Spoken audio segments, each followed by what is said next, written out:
Well, good morning, everyone. It is good to have you here. What we're talking about today is broker agreements, broker representation agreements. Next slide. As you can see, time is important, and we all need to think about time. We need to think of our value and work from there. So perhaps now is the time to use,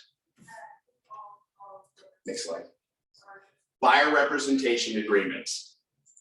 So we're gonna try to have fun with this. I know this is a hard way to do it. There's 3 car buyer representation agreement forms. After talking to Vicki, what we're going to do and what we recommend as a company is strictly this one here, which is the buyer representation agreement exclusive. The other 2 are non-exclusive, and basically it'll be hard to get paid unless you use this. So remember, buyer representation agreement, the exclusive CAR form. This is the one, again, that we want to use. It's the best. This is the non-exclusive. Randy, I'll be pulling it up on a screen after you're done with the slides, so it'll be full size. Okay, great. This is the non-exclusive, which basically you risk not getting paid on your agreements. Another non-exclusive, as Vicki said, she loves her partner, Bill Jansen. Bill helped write these forms. She thinks they're both useless. And again, we want to use the exclusive form there. How to work with your buyer representation agreement. Use buyer representation agreements with every buyer. You know, we work so hard on getting listings, and we forget that we have a value proposition for our buyers also. Develop and be able to sell your value proposition so that buyers will understand why they should work with you. So think about what you have to offer. I know that early in my career, I got a client. He was a new manager for doing SBA loans for West America Bank. And the manager had recommended me. I took him and his wife, mostly his wife, I showed him 54 homes. After the 54 homes, I get a call from this guy, and he says, "Randy, great news. I just found a home." And he told me about the new subdivision. I said, "Well, they cooperate." And he said, "Yeah, they said they would cooperate with a 3% commission to you, but they said I could take that money if I wanted to and use it for upgrades." And I'm like, "I showed you guys 54 homes. You understand how I get paid?" "Oh, I know, Randy, but we really want the upgrades." So if I would have used a buyer broker agreement years ago, I would have been in such better shape. Create a handout, a PowerPoint presentation that explains your value proposition.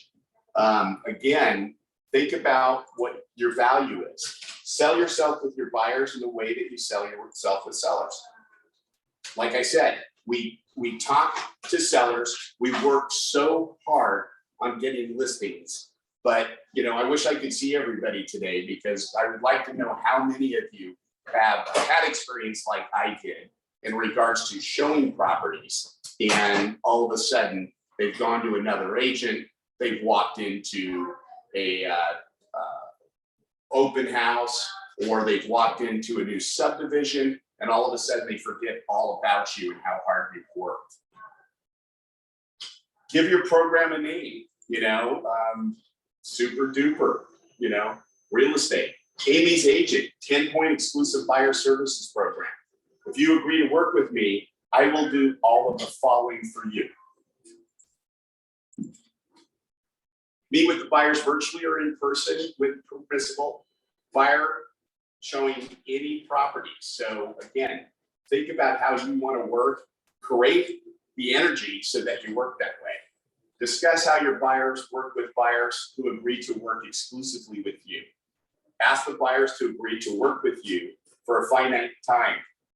Vicky's got 30 days on here. My thing is, if you've built up a relationship and you have got that connection that you feel comfortable being able to get a buyer agreement, of course, the exclusive one, sign, do it for a year, at least 6 months, but put some time period in there because you know in this kind of marketplace, when there's a lack of inventory, you're going to be working hard for that buyer and you need to be able to be compensated for that.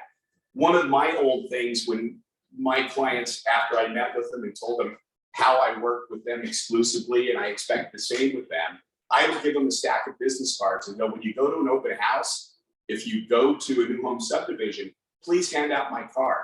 And that way that agent will get it. If you have any interest, that agent will get back to me at a later time.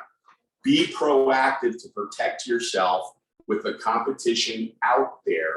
One of our agents was talking to me last night, and he's got an issue with Redfin. Redfin, of course, has some kind of program that they're rebating, which I'm finding hard to believe is even legal, but rebating part of the commission. I'm trying to get that contract from that buyer right now to see if they have back-end fees, which I believe they do, you know, so something to be prepared for. Provide the agency disclosure form. So it's really important, again, getting agency signed. So if you don't feel comfortable necessarily doing the buyer broker agreement, at least at minimum, get 2 agency forms signed when you first start showing them property. That at least starts connecting and start making an agreement with that buyer. You know, one of the issues, of course, is recurring costs, which I'll bring up in a little bit. Ask buyer to sign the buyer representation agreement, agreed upon time. Get their contact information and proof of identity from every buyer. Ladies, I can't stress this enough. With things that you've heard and have happened out there in the marketplace, to have your buyer come in and meet them professionally in the office, in the conference room, say that me showing you, one of the things I need is a copy of your driver's license and all your contact information.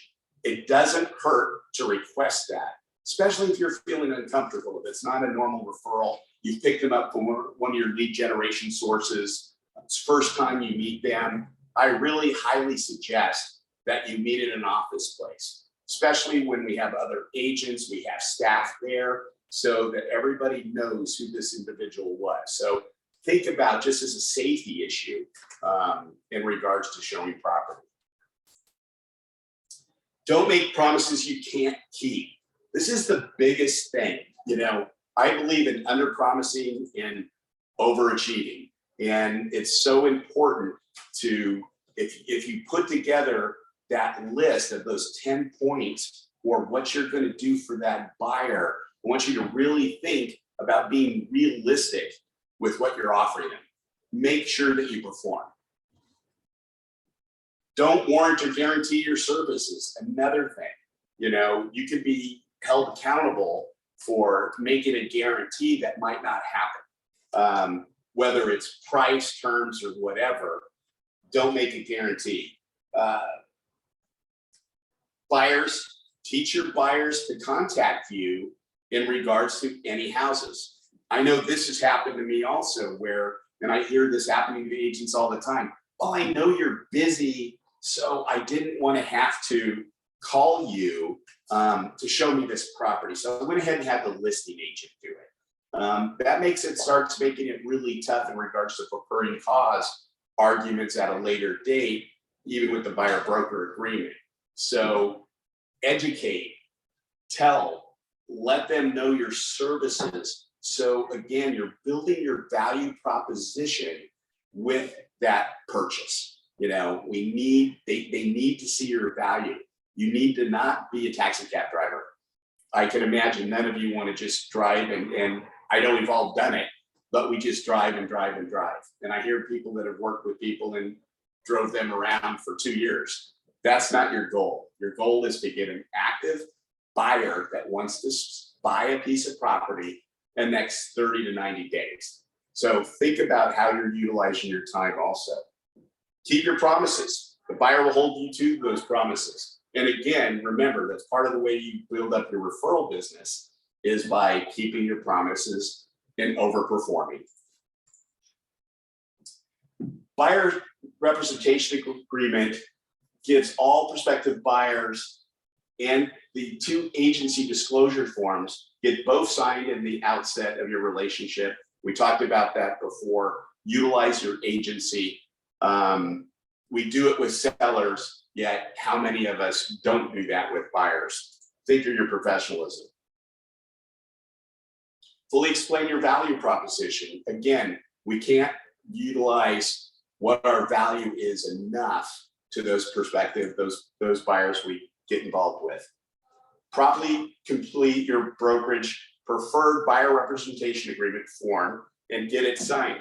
Again, we're using the buyer representation, the exclusive form from CAR. Show buyers all properties that meet the needs and keep your promises to them. So one of the other things that I want to go into, how many more slides do we have? These are buyer presentation agreements. Procuring cost guidelines. I want to talk a little bit about procuring costs. You know, there was it was funny, Gary and I were at a luncheon and the manager for Sotheby's in San Francisco, when Gary introduced me, he said, you know, I know you. Did I lose in arbitration, in mediation with you on a commission deal? And I said, you did. And one of our agents that still works for us here, but worked with me at another company and followed me over here, was showing, and he knew this literally a billionaire client was working with a couple of agents. One of the properties that Randy had showed, it's with somebody that does a lot of business around Stinson Beach and that. So Randy called and said, hey, do you have any pocket listings or anything like that that I could potentially show this client? And he said, yeah, I do, my dad's house. And so Randy showed that house, wrote an offer. It was $6.5 million house in Stinson Beach. And later, after we closed, we get a filing with the multiple listing service on procuring costs. And I talked to the listing agent who also was with Sotheby's, and he said, yeah, she was there and she met me in the driveway to go look at other homes, but she never crossed the bridge and went into the house. So when we went into the mediation, and I discussed and I pointed out, you know, she actually never showed it. Meeting somebody in a driveway versus our agent actually took him into the home, and it was a home not on the market, is not the same thing. It was a $200,000 commission that our agent would have had to pay back. And I can tell you, he had no wants to have to pay that back. And of course, we ended up winning in the mediation for that commission, and it was over with. So remember, showing means you've gone inside and you have shown the home. It doesn't mean that you just met or you know it's on the market. That's a procuring clause issue. One of the other things I want to go over today is, and bonus of using buyer representation agreements. I think we know is that it secures us for getting paid if they walk in the door and buy a property from somebody else. If clients are stolen, type of buyer representation gives you an advantage in procuring cost-getting claims. Again, as I said before, if we have the form and we've shown the home, and even if we only have agency, that we are in a much stronger position than we would be if we didn't have anything signed. If we have an agency form signed and you actually showed the home first, we've got a pretty solid agreement to go into a mediation with MLS. Randy, your video went off on your iPhone. You lost me? Okay. I have an agent there you that are. actually, I had an agent calling me that actually should have been in this meeting right now. So I will give him grief later for not being in the training. Next slide.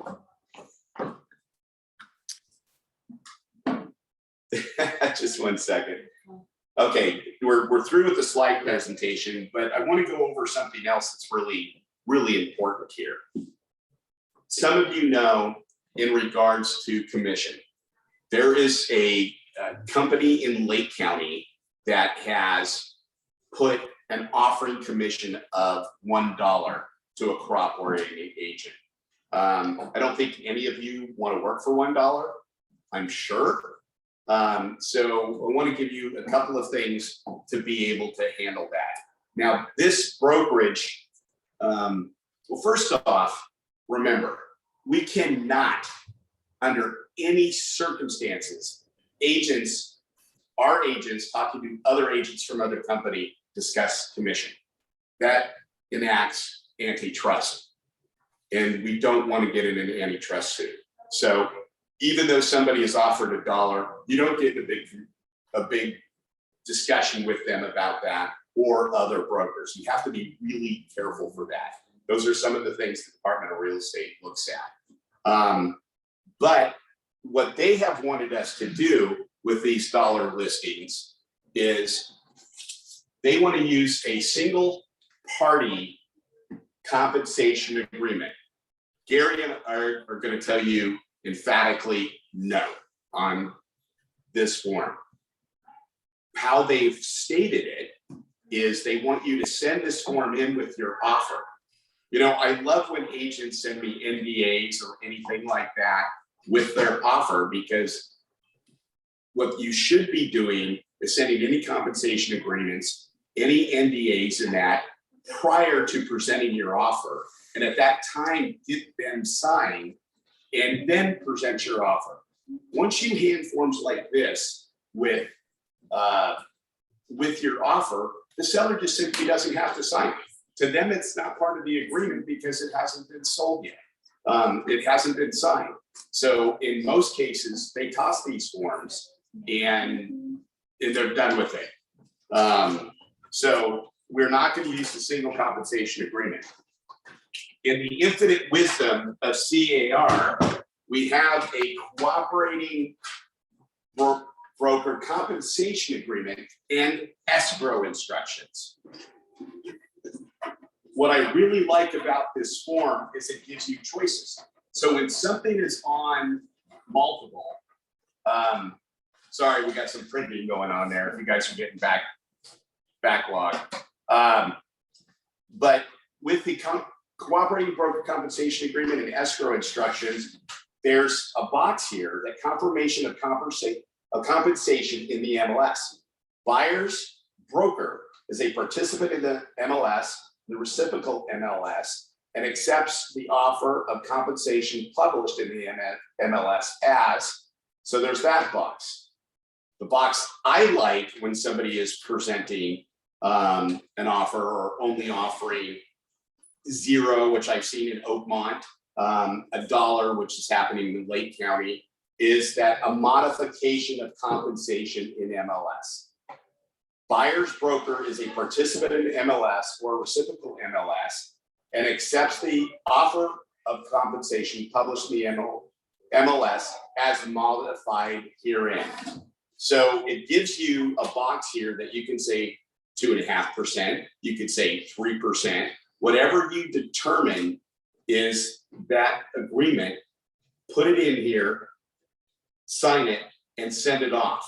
But you're going to send this off to the seller's agent prior to ever giving them the offer.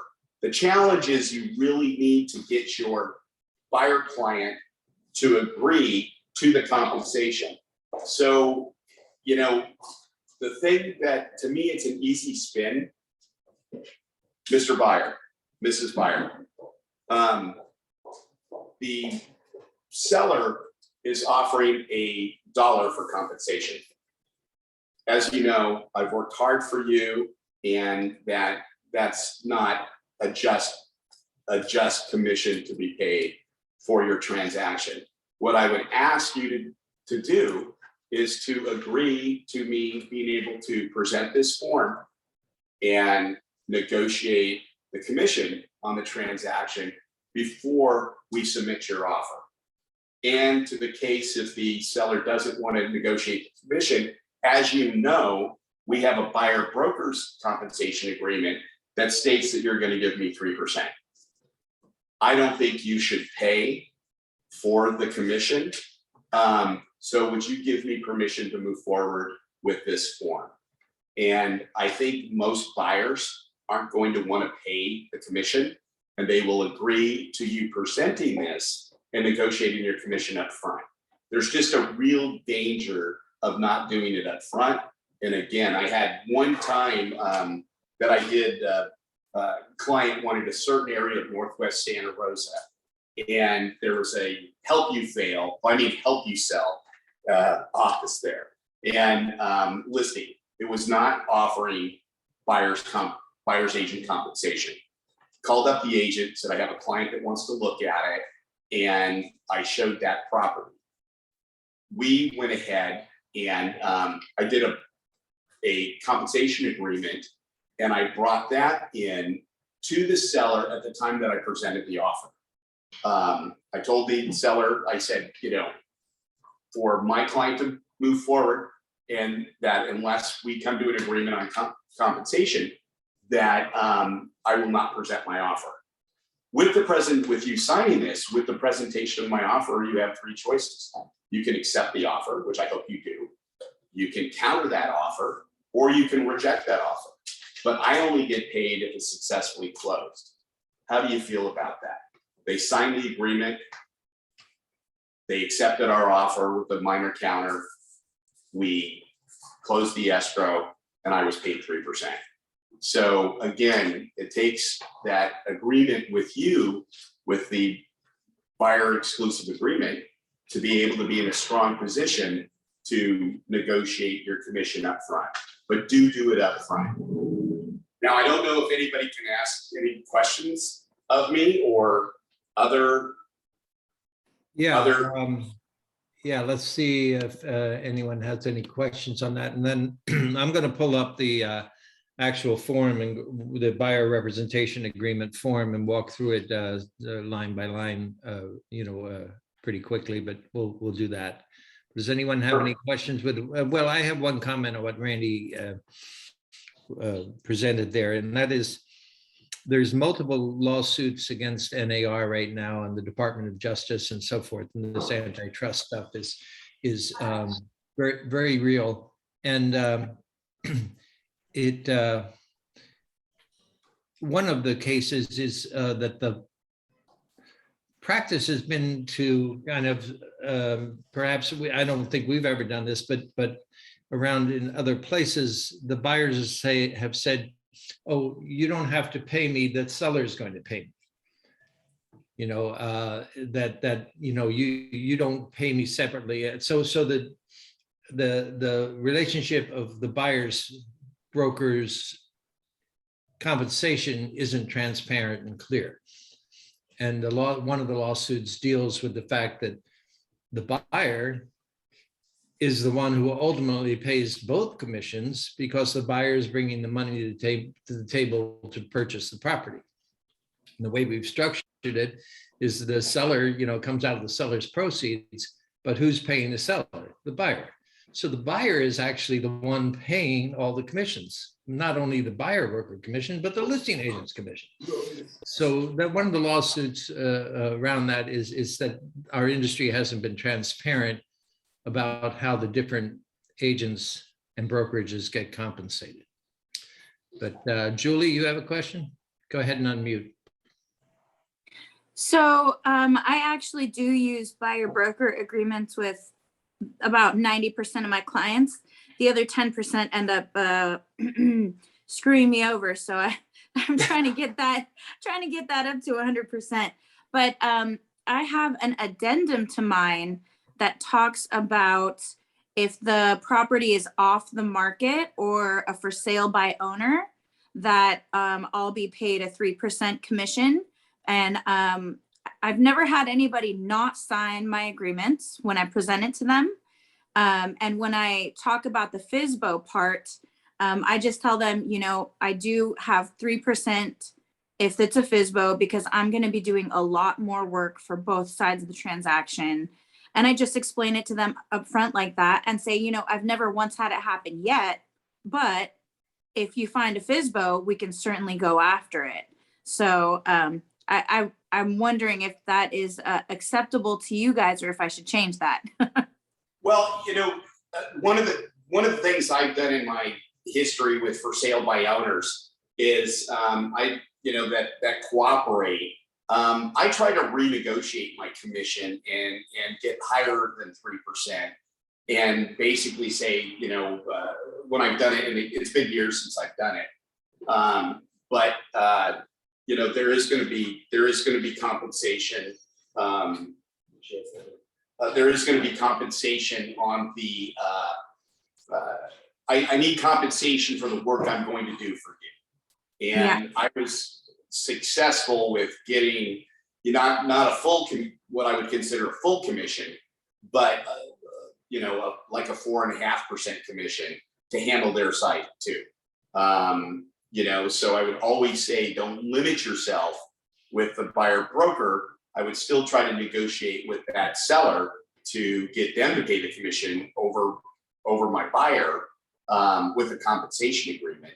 And in that case, you would use a different compensation agreement.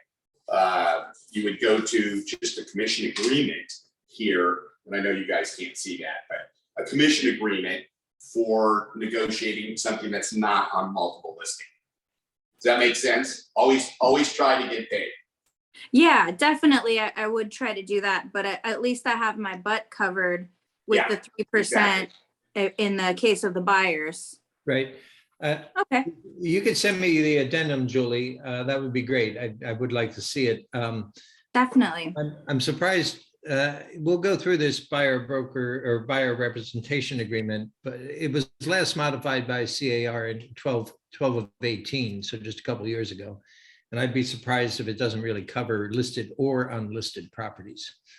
But, The last time that I looked at it, and I printed it out about a month ago for some new buyers, it did not say anything about off-market or FSBO properties. Okay.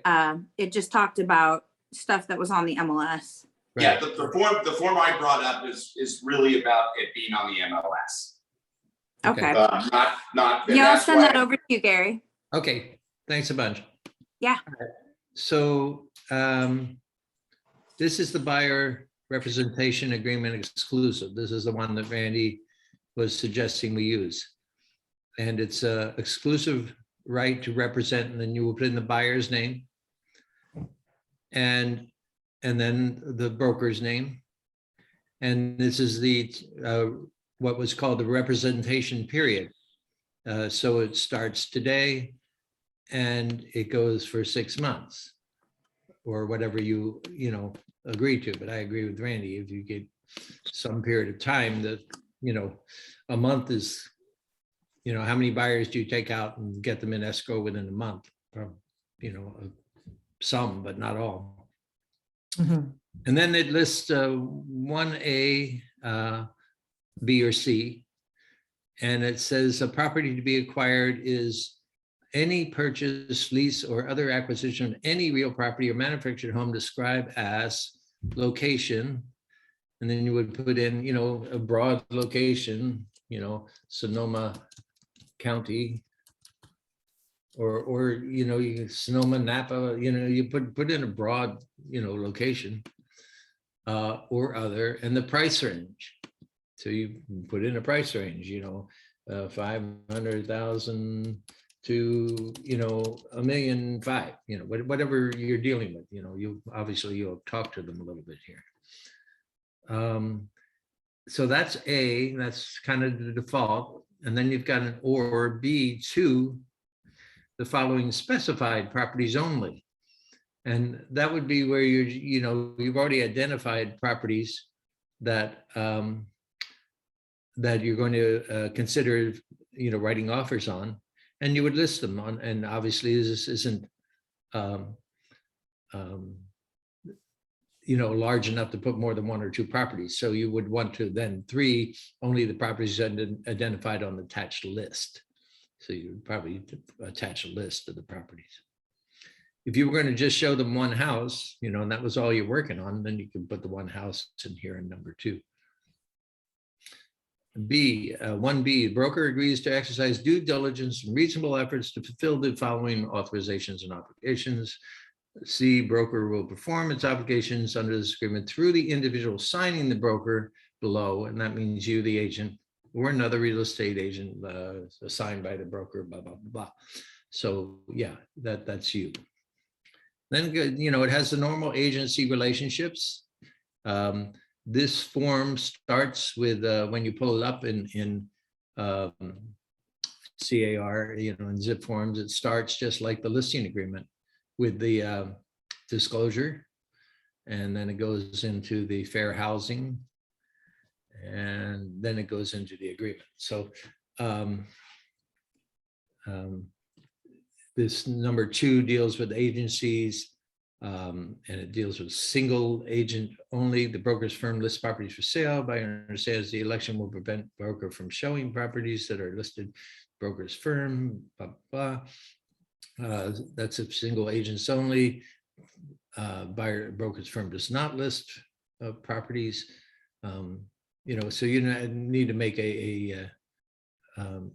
you're probably going to just use the default here, which is the possible dual agency with the seller. And that's, you know, we do that form with the purchase agreement so that the possible representation of more than one buyer or seller, you know, so forth. So that would be 2C here. That's a default. Probably wouldn't use 2 or 3 there. Other potential buyers here where it gets into that we may be representing other potential buyers.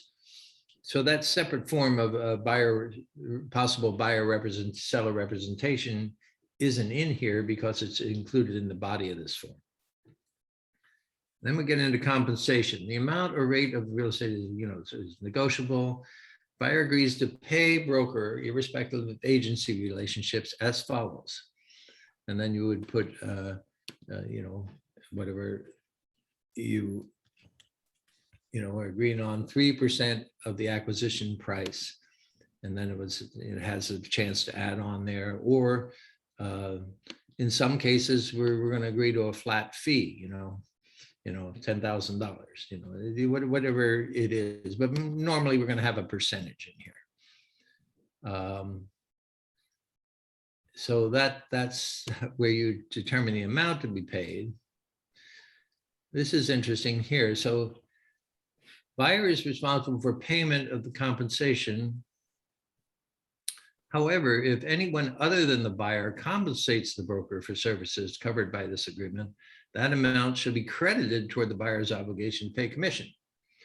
So when you sign this agreement, you're going to say, okay, it's typical here that the seller counts for the compensation to be paid to the buyer's broker. So we will endeavor to get that compensation paid by the seller, and then you won't owe it. And that's kind of what this form says.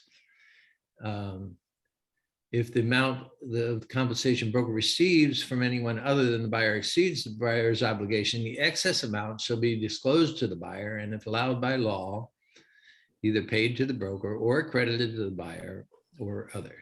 So typically, you know, you could decide what to do with that. That if you're getting more than what's called for in this agreement, you could credit the balance to the buyer or leave it being paid to you. But this is the broker right to compensation. Broker shall be entitled to compensation if during the representation period or any extension thereof, buyer enters into an agreement to acquire property described in paragraph 1A or items on terms acceptable to buyer, provided seller completes the transaction and is prevented from doing so by the buyer. So this is where, Julie, I think it doesn't say anything about properties listed in the MLS or anything like that. It just says any property. to acquire a property described generally in paragraph 1A, which would be, Sonoma, Napa, Mendocino, and Lake County, whatever it might be. Or if within, and here is just like the listing agreement where, you have a period that extends beyond the expiration of this agreement, 90 calendar days after expiration of this representation period. Buyer enters into an agreement to acquire property described in paragraph 1A, which property broker introduced to buyer or from which broker acted on buyer's behalf, shall arise prior to the, so you have to give a list of those properties that would be excluded. So you reach the end of your term of your buyer representation agreement within 3 days after that expiration, you give them a list of properties that are excluded, basically. And so it's very similar to the listing agreement in that way. Timing of compensation is generally, a close of escrow. Buyer includes any person or entity other than broker related to the buyer who in any manner acts on the buyer's behalf to acquire property described in 1A. So sometimes a sneaky buyer will try to get around you by having some straw person buy it for them or something. That covers that. The buyer is warranting that they have not previously entered into a representation agreement with another broker. Buyer warrants the buyer has no obligation to pay compensation to the broker. And if the buyer acquires the property,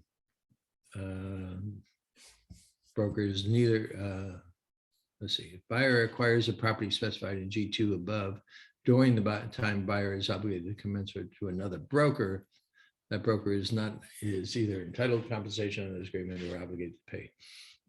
Okay, so they shouldn't have these agreements with more than one broker is basically what that's saying. Then it talks about, just like in the listing agreement, what our authorizations and obligations are, except it talks about it from a buyer's point of view. Scope of broker's duty, buyer's obligations. Buyer agrees to timely view and consider properties selected by the broker to negotiate in good faith to acquire the property. Buyer further agrees to act in good faith toward the completion of the property contract, entering into furtherance of this agreement within 5 days from the execution of the agreement. Buyer shall provide relevant personal information, financial information, blah, blah, blah, blah. So that's a little different than the normal listing agreement. Other terms and conditions, the buyer's inspection advisory, statewide buyers can be attached. Dispute resolution, it's mediation, just like in the other forms. And that's pretty much it. So I know I went over that very quickly. And, all I can say is it's good practice to use this form. And I would try it out, try it out. You can, if you want to role play it with Randy or me, we can try it out that way. Or just try it out with your next buyer that and say, hey, it's my practice to get a buyer representation agreement. Let's go over this form and see if how it goes. We will work on some marketing materials just like we help and have with listing presentations. We will develop some what I would call buyer broker performance standards, as Randy said, a 10-point plan or something, and we'll give that to you as a guideline. So we'll be working on that quickly here. Julie, you had your hand up? I did. Let's say when you put in the percentage that the buyer is going to pay, it's 3%. But then in the MLS, the listing only offers 2.5%, which is the case with most, buyer commissions right now. What happens to that other 0.5%? Do you just forgive it, or what happens at that point? I would forgive it because, if you remember, we're in this for long term. And if a buyer finds out you've charged them 0.5 point, where the cooperating brokerage was only giving 2.5, it might get sticky. Would it be better to just type into the option 2 or B as per MLS buyer? Yeah, you can all again, the form that the broker compensation in regards to NMLS, that form clearly states you can ask for, a different commission rate. And, normally I would think, especially when some Yahoo's offering $1 compensation, or in Oakmont, there's one guy offering 0 compensation, in regards to that. I also said, I don't feel comfortable using the single compensation agreement, because really the agents or brokers who aren't giving a fair compensation for the work we do, you should use that form, but be sure you get it signed prior to presenting your offer, because the seller can reject that, and probably will. And probably, the seller only wants to pay you $1, but so you want to negotiate that up front. Yeah, and we had to be very careful.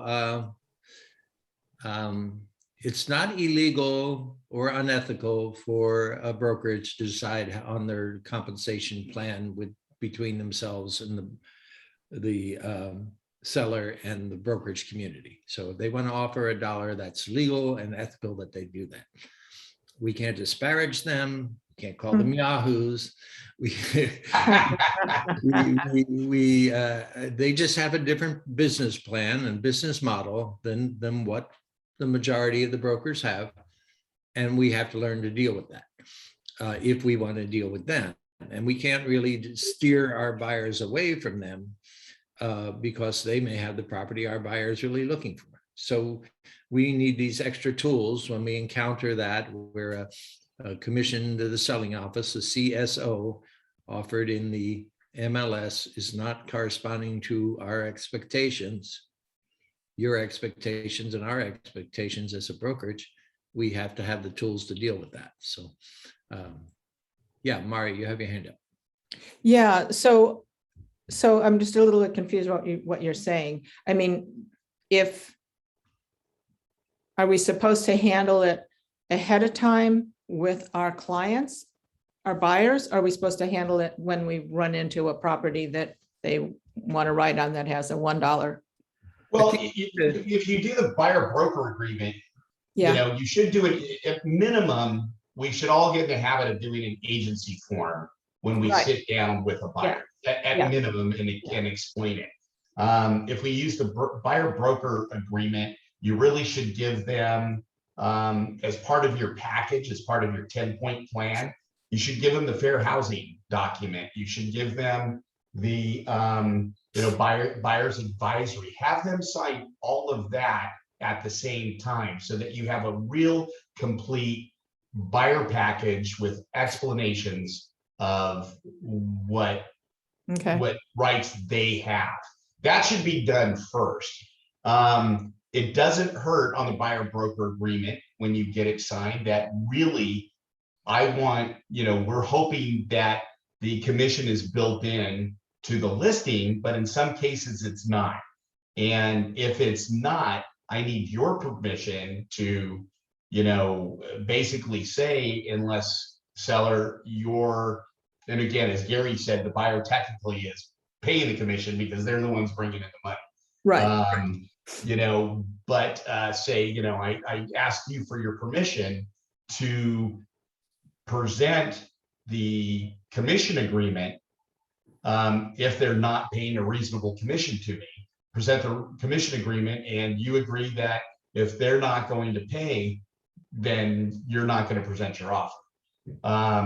That's how so my question is, is there ever pushback on the buyer's part? I remember from years ago that, I wanted to get somebody to sign that, and I started to explain it, and they go, oh, no, we're not going to do that. We're just going to, we want to see how it is to work with you and blah, blah, blah. And so I didn't have them sign. I can't even remember whether the deal went through with them or not, but, there was definite immediate pushback on signing it. Yeah, It's a practice that is in some markets and not so much in others. And in Northern California, we haven't used this form a whole lot. But I think the way things are going, it would be our practice to use these forms just like you wouldn't go put a property on the market that you didn't have a listing for. Right. You shouldn't be going out with buyers that you don't have a representation agreement with. So, I mean, I've always used just the agency, and that was it, and just talk with them and everything. And I mean, you feel like and maybe I'm being too woo-woo, but you have a sense of whether they're going to work with you or whether they're just going to use you for a while, Yeah.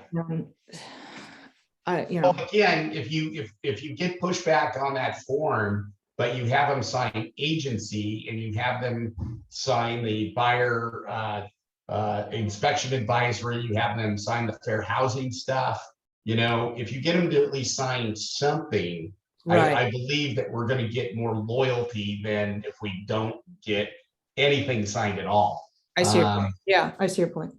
Yeah, and since they come as a package at CAR and ZipForms, you can say, this is our buyer package, which we like to get executed before we go out and look at property.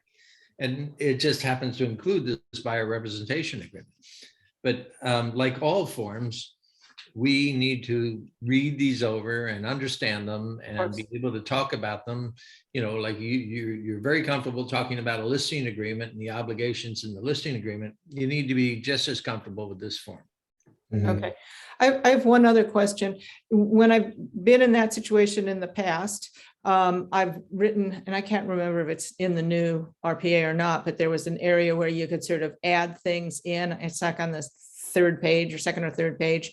And I would say, the seller to pay, a compensation of 3% or 2.5% or whatever, just to correct it if it's not there, if it's a 1% commission. Is that still something that we do, or do we not do that? That's not in the RPA. That's in the listing agreement that says you're going to be offering X% to cooperating brokers.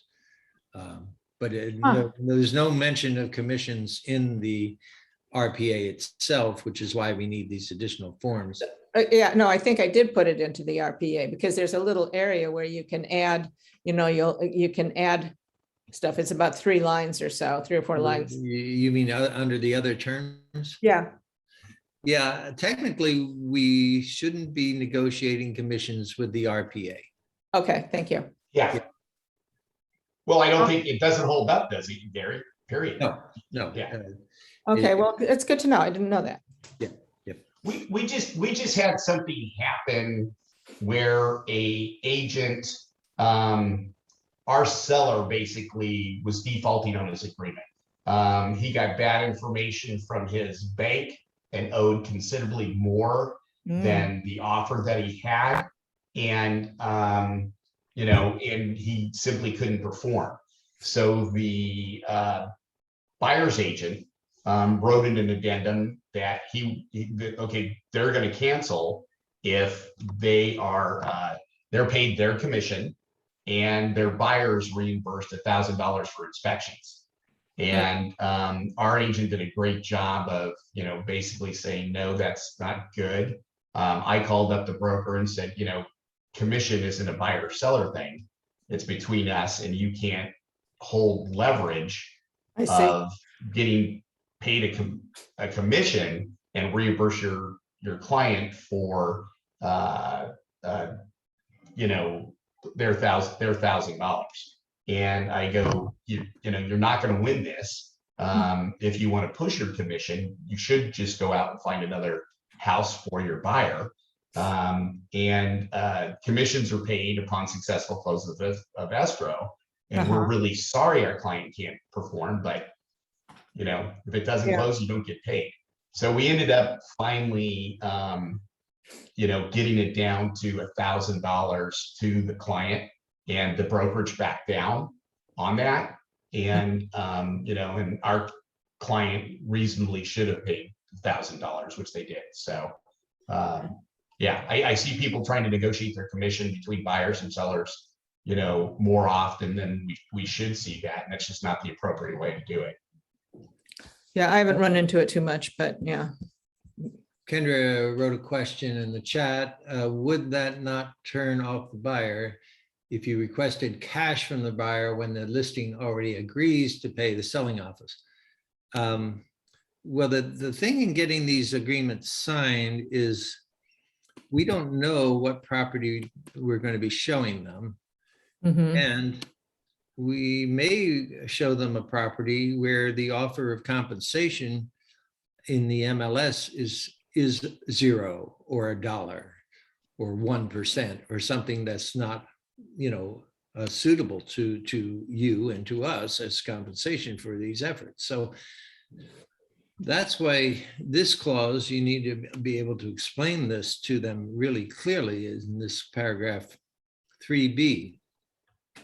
The compensation payments and credit. The buyer is responsible for the payment and compensation provided for this agreement. However, if anyone other than the buyer compensates broker for services covered by this agreement, that amount shall be credited toward the buyer's obligation to pay compensation. So what you're saying there is most of the listings we're going to go show are going to be offering a reasonable compensation to the selling office. However, we don't know that they all are. Mhm. So if the compensation comes from the seller under the listing agreement and through the offer through MLS, you won't be obligated for anything. And that's how we hope it works out. You ultimately, the buyer, are paying all of the commissions anyway because of the way, you're paying the money to the seller for the seller to pay the commissions and walk away with his proceeds. So, you got to realize that. And 90, I think, we very rarely see the offer of compensation not be reasonable in our market. But now we are seeing that with some brokerages. So that's why we need these agreements. Who are the brokerages? Can't say. Okay, thank you. Yeah, we again, guys, I tell you, I took about an hour lashing. We can't call them Yahoos and we can't say who they are. Well, we can call them Yahoos. We can't tell them they're Yahoos. So we can at least think it. But I had quite the lecture from Vicki, which she lectured me years ago about this. And that's simply, you can't discuss commissions between brokerages and agents. It violates antitrust. And any of you that that was on my test thing 36 years ago for getting my license. So, remember, you have to be really careful. And, these brokers, as a matter of fact, the brokerage answered the whole thing from this other brokerage to a general agent population. And I got lectured again, but I sent it to our attorneys because to me, it was violating antitrust, just the discussion of not doing it. So, we have to be very, very careful to not have these discussions with other companies. We're approaching 12 o'clock. If any issue, look over the forms that I went over, the broker buyer representation agreement exclusive. Look over the forms, what is the one called, Randy, that we prefer to use with the cooperating broker? We want to use we do not want to use the single agent compensation agreement. We want to use, let me get it here for you. The buyer broker agreement that we want to use is the exclusive. No, we got that. No, I'm talking about the compensation one where we were putting in. Oh, sorry. On a listed side, it's the cooperating broker compensation agreement and escrow instructions. Right. So it's very specific here, and it's for listed properties. Right. So if it's listed and you're gonna negotiate your commission. They're offering you 1%. You don't work for 1%. This Right. is the form to use. Okay. And Um, I'll make a note of that. And in next week's training or coming up training, I will go into that form specifically also. Would you guys, one of you mind sending the list of the stuff you're talking about so I can pull it up easily? Because Sure. I'm not writing as fast as you're talking. Sure. Okay, great. We'll So- include those notes with the YouTube channel. So Okay. this form is a commission agreement. So if you were going to a for sale by owner or an off-market property that was not going to be listed, Mhm, this is the agreement that you would use here. mhm. And it goes into the benefits of using MLS. So it said, what is an MLS? Exposure to buyers through MLS, closed private listing clubs or groups, not listed property in a local MLS. So it really explains to that for sale by owner or off-market person what is involved if you are on the multiple listing service. So this would be the form for anything not on the market. Okay, Okay, we'll send out that list, but look over those forms. If questions come up in the meantime, just reach out to Randy or I, and we'll also, I'm sure Vicky will be covering some of this information on the legal update on November 5th. Remember the legal update on November 5th. okay. Okay, everybody. Thank you. Well, hope you guys got something out of this. Yes, Good, good. Yeah, that's it. We have to retrain our mind that we ought to treat our buyers like we treat our sellers. That's the bottom line here, and keep that loyalty, keep them in, that they're gonna have to pay us, that we're not taxi drivers, we're professionals. So thank you very much. All right, thanks, everybody. We will talk to you soon. Catch you next week. Bye. Bye-bye.